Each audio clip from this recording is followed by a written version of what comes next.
علی ولی اللہ.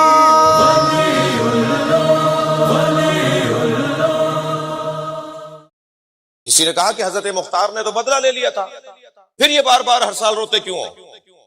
شہدائے کربلا کا ہو مختار ثقفی رضی اللہ تعالی عنہ نے بدلہ لے لیا تھا، تو پھر یہ ہر سال عزاداری کیسی، پھر ہر سال یہ ماتم کیسا؟ تو عزیزان گرامی، میرے مولا امام رضا علیہ السلام کا جواب ہے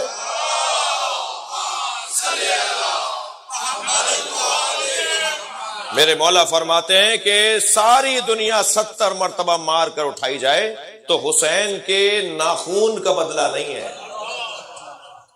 یہ جو مختار نے لوگ مارے امام حسین کے برابر تھے جو بدلہ ہو گیا. امام حسین کے پیر سے جھڑنے والی خاک کے برابر نہیں تھے، تو بدلہ کہاں سے ہو گیا؟ بدلہ تو یہ ہوتا کہ جیسا تھے ایسے مار دیا، ایسے تو تھے ہی نہیں کوئی ایسا جو بدلہ ہو جائے گا. بدلہ نہیں ہوا ہے. وہ اس وقت کے شیعوں کو، اس وقت کے محبوں کو حوصلہ دیا تھا مختار نے، ہمت بندھائی تھی کہ ڈرو نہیں، گھبراؤ نہیں، جینے کا موقع دیا تھا، سانس لینے کا موقع دیا تھا. وہ جو گھٹن کا شکار تھے، صلوات پڑھ لیں ذرا محمد و آل.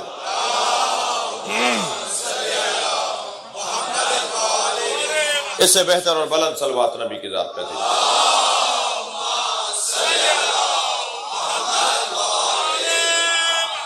لہذا عزیزان گرامی، اس فرش عزا پر بیٹھنے کا ایک بڑا مقصد، کسی طرح میں جہاں ہوں وہاں سے ایک قدم آگے آ جاؤں، میری معرفت جو کل تک تھی وہ آج بہتر ہو جائے، میں اب تک جیسا سوچتا تھا اس سے اچھا سوچنے لگوں، میرا قد اونچا ہونا شروع ہو جائے، میری فکر بلند ہونا شروع ہو جائے، میری معلومات میں اضافہ ہوگا تو خود بخود میرے کردار میں بھی تبدیلی آئے گی. اور الحمدللہ یہ عمل مسلسل ہے، مسلسل جاری و ساری ہے. دنیا میں ہے ہم بہت کم، خاص طور پر، اور ورنہ اگر اس کمی کی کیفیت میں بھی دیکھیں تو بہت سو سے بہتر اس لیے ہیں کہ ہم دیکھنے کا ہمارا زاویہ کچھ اور ہے. چپتے ہوئے جملے، چٹکیاں جو ہمیں بھری جاتی ہیں، ان سب کو نظر انداز فرمائیے اور اپنا کام جاری رکھنے کا اعادہ فرماتے رہیے، اور اپنا کام ایسے ہی جاری رہے. اور کوئی کام بھی جو بغیر اہتمام کے کیا جاتا ہے وہ مطلوب نہیں ہوتا.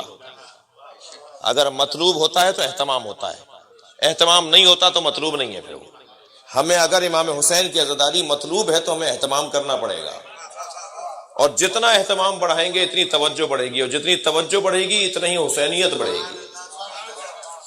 امام حسین علیہ السلام کے مزار پر اگر سونے کی اینٹیں لگی ہوئی ہیں اور سونے کی اور چاندی کی اور وائٹ گولڈ اور فلاں ہیرے لگے ہوئے ہیں اگر امام حسین کے مزار پر، تو وہ اس لیے نہیں کہ وہ کوئی معاذ اللہ کوئی فضول خرچی ہے، نہیں، اہتمام ہے. صلوات پڑھنے ذرا محمد و آل محمد پر. جی، اور جتنا آپ اہتمام بڑھائیں گے، جتنا ایک صاحب کہنے لگے جی اتنا زیادہ پیسہ وہاں لگایا ہوا ہے، سارے سونے کو ہٹائیے، دنیا کے یتیموں بیواؤں میں دے دیجئے. میں نے کہا جی آپ ہیں کون؟ کہا نہیں فلاں ہوں. میں نے کہا پھر خانہ کعبہ کا اتنے کروڑوں ڈالر کا غلاف کیوں بنتا ہے؟ وہاں تو نہ کسی کا مزار ہے بقول آپ کے، نہ کوئی ایسی چیز ہے کہ اللہ کا گھر ہے. اتنا مہنگا غلاف سونے سے تاروں سے بنا کر کیوں لگایا جاتا ہے؟ فضول خرچی ہے. تو معاذ اللہ وہ بھی ہے، نہ وہ فضول خرچی ہے نہ یہ فضول خرچی ہے. صلوات پڑھیں ذرا محمد و آل محمد.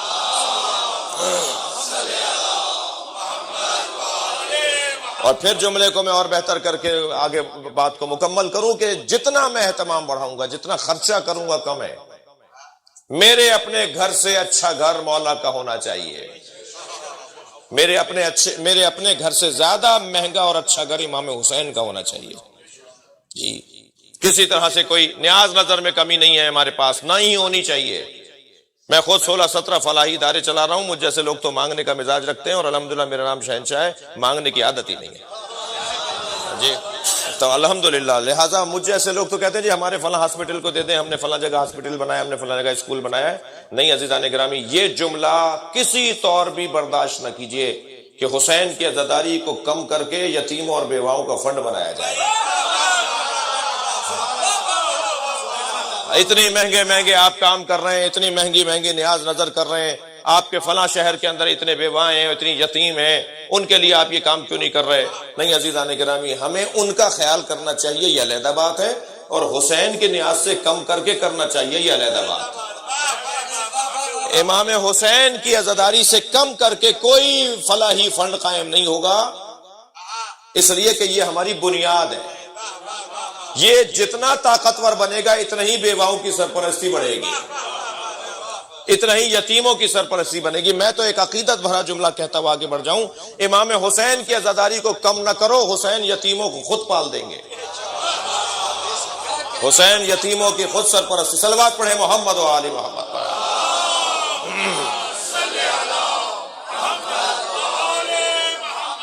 الحمدللہ عزیزان گرامی، یہ جگہ سے مراد عزاداری، امام حسین کا گھر، فرش عزا امام حسین، یہ ایک حرارت کا کام انجام دیتی ہے۔ اور ہماری تو کیفیت یہ ہے کہ ہمیں تو مولا نے یہ بھی فرما دیا کہ اگر غم دنیا تمہیں گھیرنے لگے تو خبردار غم دنیا میں نہ رونا، فَابْكِ لِلْحُسَيْن، حسین پر رونا۔ اور اب الحمدللہ بہت ساری الجھنیں دور ہو رہی ہیں، یہ آپ کی محنتوں کی وجہ سے، آپ کی مسلسل قربانیوں کی وجہ سے۔ آپ نے جو جہاد کیا، بزرگوں سے لے کر اب تک آپ مسلسل عزاداری میں وقت لگا رہے ہیں، خرچہ کر رہے ہیں، جان دے رہے ہیں، اپنا پیسہ لگا رہے ہیں۔ جی حلقے میں لگ کے جو ماتم آپ کرتے ہیں نا، بعض لوگوں کو اس کو سمجھنے کی ضرورت ہے، اس کے اپنے اثرات ہیں۔ یہ جب آپ اونچی آواز میں روتے ہیں نا، اس کے اپنے نتیجے ہیں۔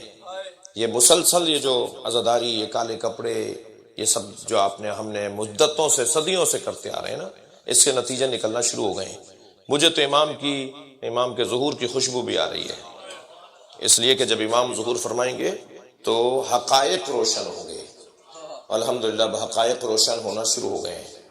وہ والی بحثیں اب آہستہ آہستہ پرانی ہوتی جا رہی ہیں کہ مولا بولیں یا نہ بولیں، یہ بحث اب ختم ہوتی جا رہی ہے کہ رونا حسین پر سنت ہے یا بدعت ہے، یہ چیزیں اب حل ہو رہی ہیں۔ ہم نہیں بدلے، ہماری کشتی کہیں ڈوبی نہیں، ہم تو تانے سنتے رہے، تماچے کھاتے رہے، بم دھماکوں کا شکار ہوتے رہے، ٹارگٹ کلنگ کا شکار ہوتے رہے۔ جی ہم تو چپتے ہوئے جملے سنتے رہے، دل آزاریاں اپنی برداشت کرتے رہے، وقت گزار دیا ہم نے۔ لیکن الحمدللہ ایک بہت بڑا طبقہ آج متوجہ ہو رہا ہے کہ امام حسین پہ رونا بدعت نہیں ہے، سنت ہے۔ الحمدللہ میں ان علماء کو بھی آفرین بولوں گا جو ہمارے اس خطے کے علماء ہیں، جنہوں نے یعنی غیر شیعہ علماء ہیں، انہوں نے باقاعدہ ان باتوں کو بہت واضح انداز سے کہنا شروع کیا ہے۔ اس کے پیچھے ان کی محنت نہیں ہے، آپ کی مسلسل ماتمداری ہے، مسلسل آپ کا جو گریہ ہے اور عزاداری ہے نا، اس نے بار بار دروازہ بجانے کا کام کیا ہے۔ جیسے بار بار بجاتے رہیے دروازہ کھل جائے گا ایک دن، اب دروازے کھلنا شروع ہو گئے ہیں۔ اور ہم بھی یہی چاہتے تھے کہ متوجہ ہو جاؤ، ہمیں اس دنیا میں اور یعنی اس جگہ آخرت میں ہمیں جس کا سامنا کرنا ہے نا، وہ نبی ہے، نبی کا سامنا ہمیں کرنا ہے، سرکار کا سامنا ہمیں کرنا ہے۔ تو کیا منہ دکھائیں گے کہ نبی کے نواسے کے اوپر ہم ہنس رہے تھے یا رو رہے تھے؟ ہم نئے کپڑے پہن رہے تھے، سرخ لال کپڑے پہن رہے تھے عاشور کے دن اور خوشیاں منا رہے تھے اور شادیاں کر رہے تھے، یا ہم اس دن رو رہے تھے؟